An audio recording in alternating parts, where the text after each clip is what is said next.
We were supposed to be off the grid for 3 days. Just 3 days, hiking, campfire food, no phones, no signal. Jess had picked this trail on the edge of a national park that barely showed up on the map. Said it was perfect because no one went there anymore. Too remote, too steep, too forgotten. Which, in hindsight, should have been our first clue. We were about a mile past the ridge when Jess spotted it. She froze mid-step, tilted her head, and said, "You guys see that?" It was a square of rusted metal, maybe 4 feet wide, embedded in the forest floor, and mostly hidden under pine needles and fallen branches. I thought it was a septic hatch, or maybe one of those old fire suppression tanks. Ryan joked it was a portal to hell and gave it a solid kick. That's when we heard the click. The sound came from beneath the door, metal shifting, pressure releasing. Jess didn't even hesitate. She knelt, brushed off the rest of the debris, and found a wheel lock embedded in the hatch. "This isn't welded shut," she said. Before either of us could say anything, she started turning it. It opened with this awful, screeching groan, like the hinges hadn't moved in decades. Cold air rushed up from the darkness below. It smelled like rust and old concrete. There was a ladder, a long one. Ryan looked at me like, absolutely not. I looked back like, I agree. Jess was already climbing down. We followed her. The bunker was dead quiet. Emergency lights glowed red along the ceiling.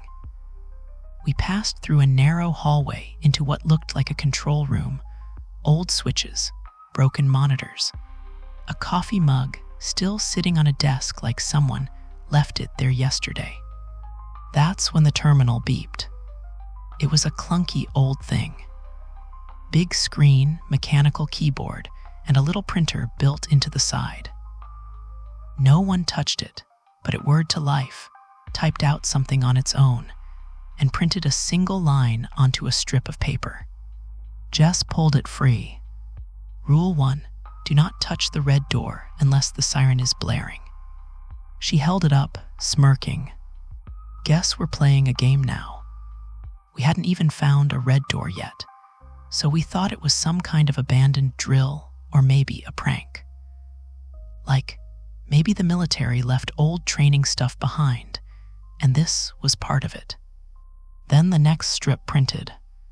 Rule 2, you must be in a different room every 15 minutes. We all went quiet, because just as Jess read it out loud, we heard a faint tick, tick, tick from somewhere in the wall. Ryan goes, "Nope, that's enough found footage bullcrap for me." But Jess was already moving. She pushed open the door to the next hallway. The lights flickered behind us, and then the first door sealed with a hiss and a loud clunk. We didn't go back after that. The next few rooms were stranger. One looked like a storage room, but the shelves were all labeled in Cyrillic. One had a stack of hazmat suits lined up like people had just stepped out of them. Another looked like a waiting area. The seats were clean, way too clean. Then we hit the one with the dark glass. There was a window, but we couldn't see through it. Jess walked in. Then the lights flickered. When they came back, she was gone. Just gone. No sound, no scream, no sign she'd even been there. I called her name, and that's when the third strip printed. Rule 3, if someone disappears, do not speak their name. I remember holding the paper and looking at Ryan. He was pale. His mouth opened like he was about to say something, and then all the lights shut off. Total blackout. Couldn't see my hand in front of my face. Couldn't hear anything either. No breathing, no movement, not even Ryan. I called his name, quiet at first, then louder. Nothing. I pressed myself against the wall, felt for a door, a switch, anything. After maybe 30 seconds, I don't even know. It felt longer than that. The lights came back on. And Ryan was standing across the room. Just standing there, facing away from me. He turned slowly, eyes blank, no emotion, no recognition. Then he blinked, and it was like something snapped back into place. He looked at me like I just punched him awake and asked where Jess went. I didn't answer. Instead, I held up the paper. Rule 3. Ryan read it and said, "Is this some kind of escape room prank?" He laughed, but it was dry, forced. He was scared. Then the door behind him opened on its own, like it was inviting us forward. I didn't want to go, but the ticking started again. And that's when I noticed the shadows on the wall. There were 4 of them, but only 2 of us were left. None of the shadows matched how we were standing, and one of them moved before we did. We didn't talk after that. Ryan kept glancing at the wall like he expected the shadows to come off it. I kept moving because the ticking wouldn't stop. It followed us, always from the last room we were in. Like it was warning us we were about to break Rule 2. Every 15 minutes, different room. We passed one that looked like a barracks. Another with a giant map on the wall, lines drawn in red, some circled with notes in blocky handwriting. A few of the circles were labeled with dates. One of them matched today. Then we found the control room. Everything in it looked ancient, except one thing. A flat panel monitor mounted to the wall, glowing blue, with a line of text on it. Camera 7 live feed. Underneath was a switch labeled view.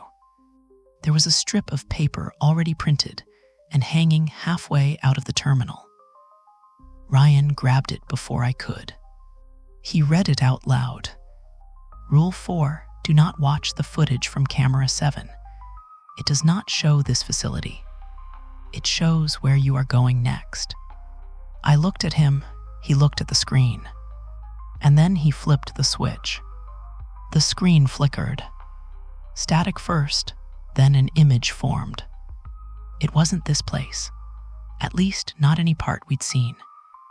It was a small, square room with concrete walls, no windows, no doors. Just smooth gray surfaces and a single light flickering overhead. The air inside looked still, thick, like it had weight to it. In the back corner were old tube TVs, at least a dozen, all stacked on top of each other, all turned off. Ryan leaned closer. That's when the TVs on the feed turned on. Every screen was filled with static, then something clearer. Each one was showing us, but the angles didn't make sense.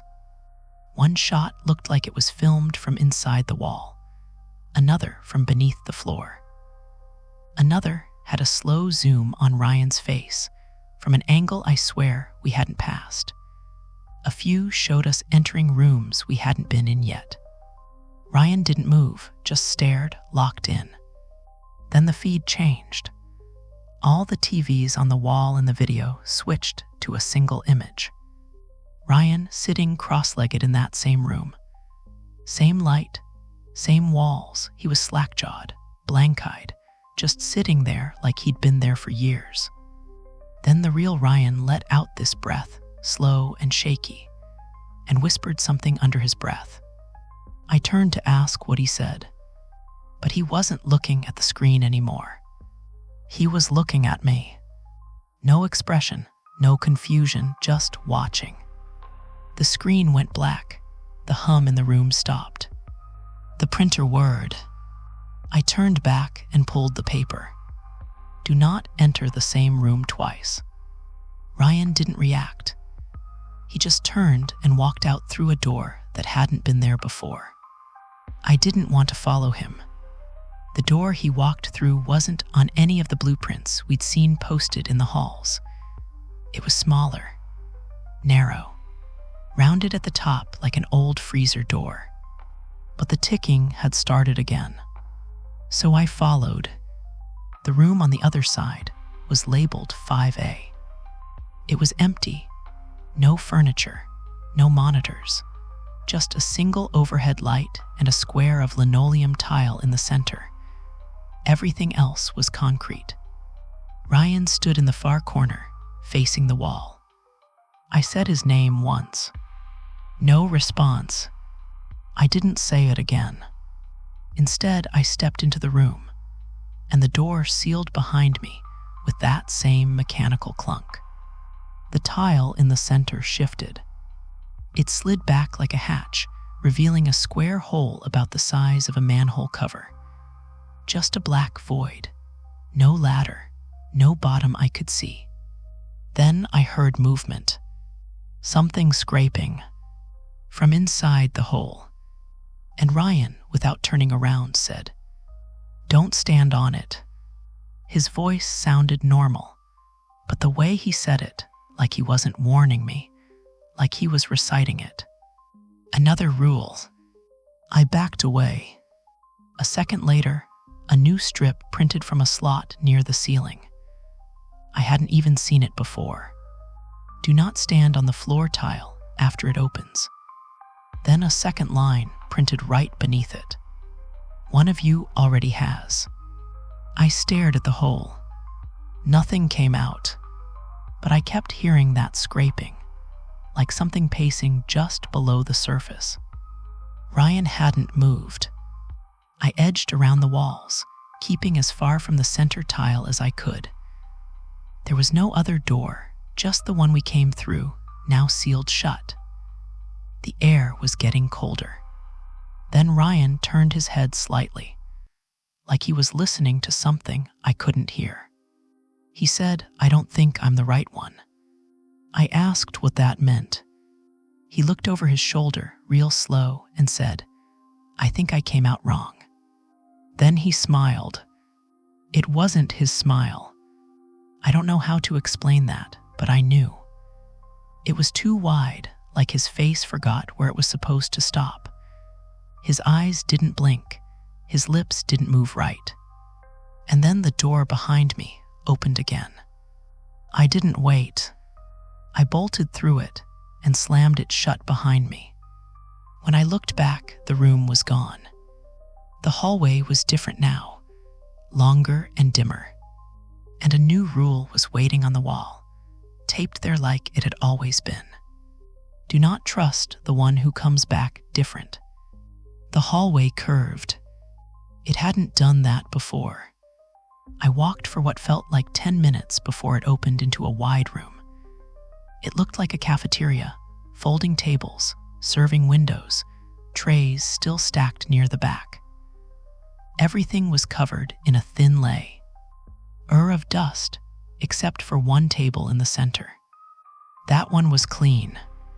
A tray was already set out with food on it.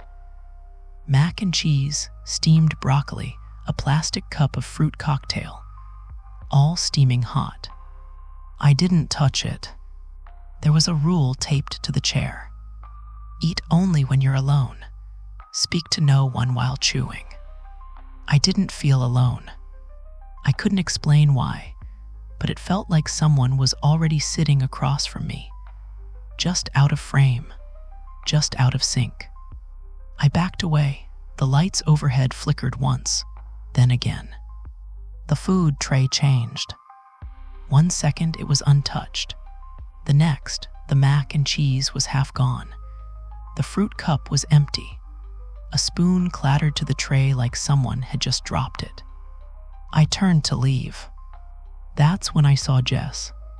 She was standing by the door. Same hoodie, same boots. But she was soaking wet. Her eyes locked onto mine and she said, "You left me." Her voice was flat, like it had been recorded and played back wrong. I froze. Then the speaker above the door buzzed to life and said, "Do not answer her." I didn't answer. Jess, if that's who it really was, didn't blink, didn't breathe, just stared. I moved sideways, slow, toward the far door. Her eyes followed me, but her body didn't. The second I reached the edge of the room, she spoke again. "You shouldn't have left me down there." The lights above her popped, one by one. Then the room behind her vanished into pitch black. I stepped into the next hallway. The second I crossed the threshold, she was gone. No footsteps, no sound, just gone. The hallway was colder now. A draft moved through it, even though nothing was open.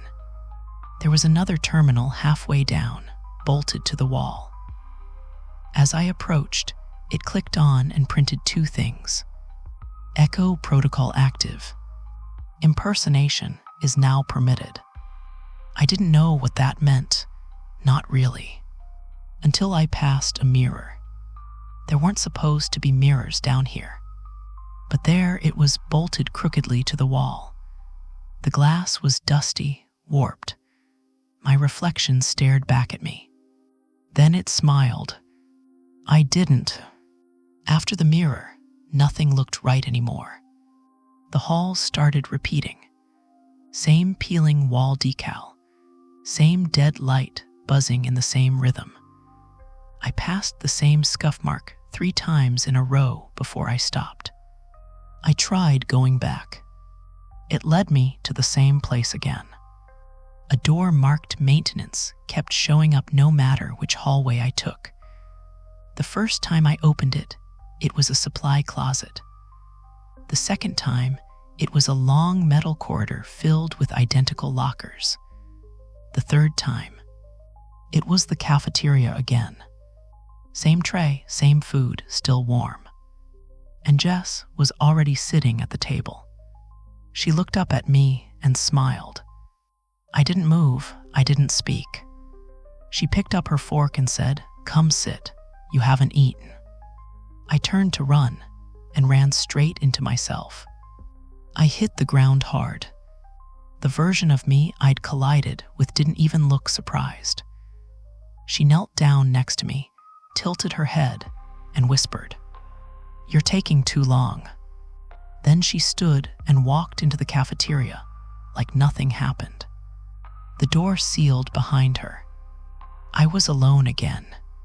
The ticking started, and the newest rule printed itself onto the wall beside me. When you meet yourself, keep moving. Only one of you gets out. The halls finally changed. Not gradually, like someone flipped the layout all at once. Doors vanished. Ceilings got lower. The walls stopped curving and turned sharp, geometric. It felt like walking through the blueprint of something, not the real version. Then I found the elevator. Plain metal doors, a flickering light above it, no buttons, just a small sign taped crookedly to the wall beside it.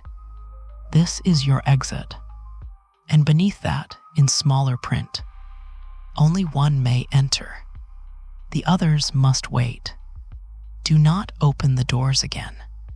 I waited.